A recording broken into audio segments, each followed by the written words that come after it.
Ajeng Semeng, kini saatnya saya Dana Paramita mengantarkan sejumlah berita dari Bali. Berikut 3 di antaranya.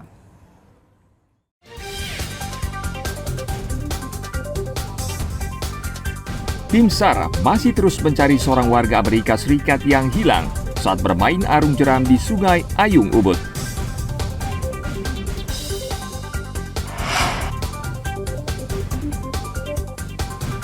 Harga kedelai impor di pasaran terus naik. Pembuat tempe di Karangasem terancam gulung tikar.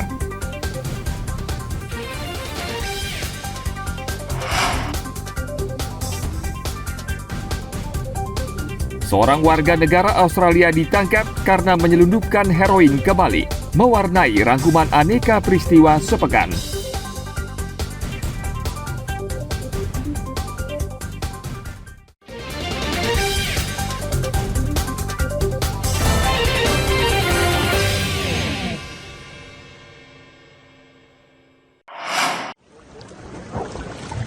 Lah peluang ini pun lah peluang untuk jalan-jalan. Tim SAR masih terus mencari seorang warga negara Amerika Serikat yang hilang saat berwisata arung jeram di Sungai Ayung Ubud Gianyar pada hari Senin lalu.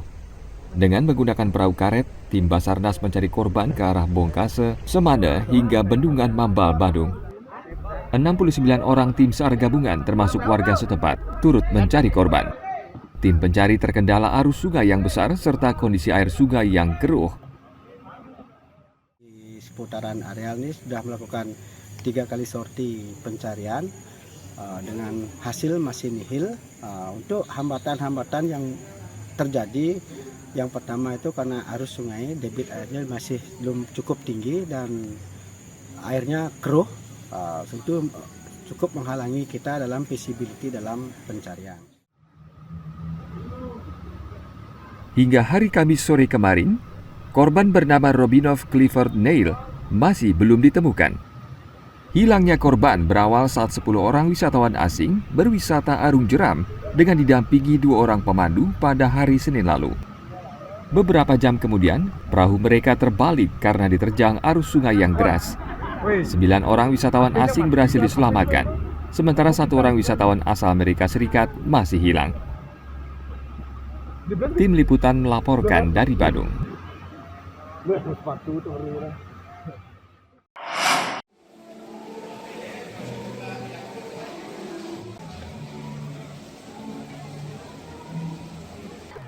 Ratusan peserta dari 50 negara ikut serta dalam Konferensi Dunia Ekonomi Kreatif di Nusa Dua Badung.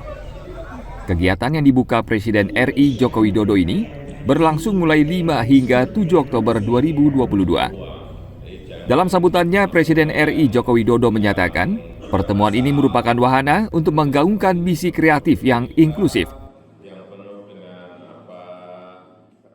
Ekonomi kreatif dapat menjadi solusi untuk meningkatkan taraf hidup masyarakat secara luas dan berkelanjutan karena mampu mendobrak batas geografis, gender, ras, dan strata ekonomi. Ekonomi kreatif bisa menjadi pilar utama untuk mendobrak pertumbuhan ekonomi yang inklusif, pertumbuhan ekonomi untuk semuanya. Saya yakin inovasi dan kreativitas ditunjang iklim inovasi yang sehat dan produktif yang dibarengi kebijakan yang adaptif akan mendorong kemajuan peradaban sebuah bangsa.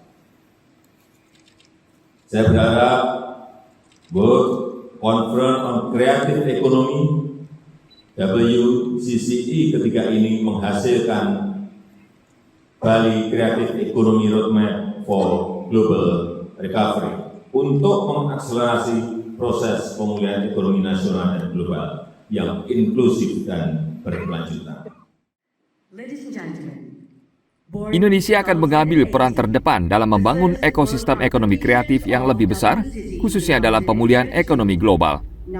Ekonomi kreatif diharapkan dapat menjadi solusi dalam meningkatkan taraf hidup masyarakat secara luas dan berkelanjutan.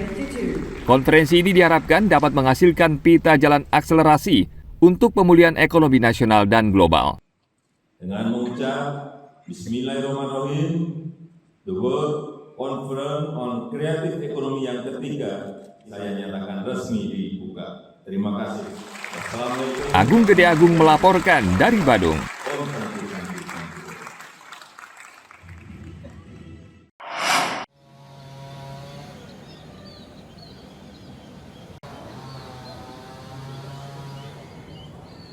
Pameran Industri Kecil Menengah atau IKM Bali Bangkit ke-8 berlangsung mulai 28 September hingga 25 Oktober 2022 di Gedung Sirarnawa Arts Center Denpasar.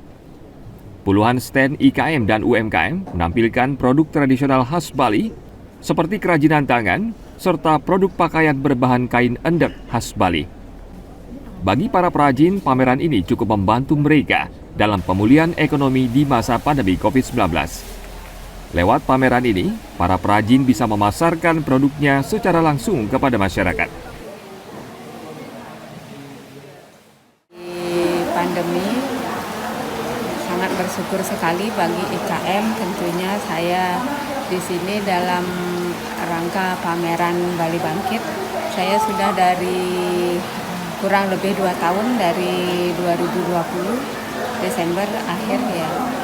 Ada pamerannya sangat menunjang sekali, karena dengan adanya pameran itu kami bisa mempromosikan, semoga untuk kedepannya biar bisa tetap diadakan pameran-pameran walaupun di tempat yang berbeda atau diadakan untuk yang lebih meningkat lagi untuk promosi.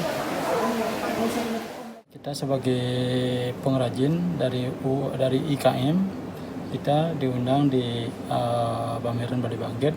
Ya, bersyukur dari Ibu di Kranasda Provinsi Bali, kita dapat melestarikan juga hasil warisan dari leluhur kita. Ya, di samping itu kami harapkan kami sebagai IKM atau pengrajin, di mana kami mengharapkan masyarakat bisa memakai perhiasan asli Bali dan juga bisa di samping memakainya juga ikut melestarikan apa yang kita diwarisi oleh leluhur kita. Selain kerajinan tangan, dalam pameran ini juga terdapat stand aneka kuliner khas Bali. Lewat pameran ini, masyarakat diharapkan bangga memakai produk lokal Bali serta melestarikan warisan leluhur. Pameran ini juga diharapkan bisa menggairahkan ekonomi masyarakat yang sempat lesu di saat pandemi COVID-19. Dayu Trilaksmi melaporkan dari Denpasar.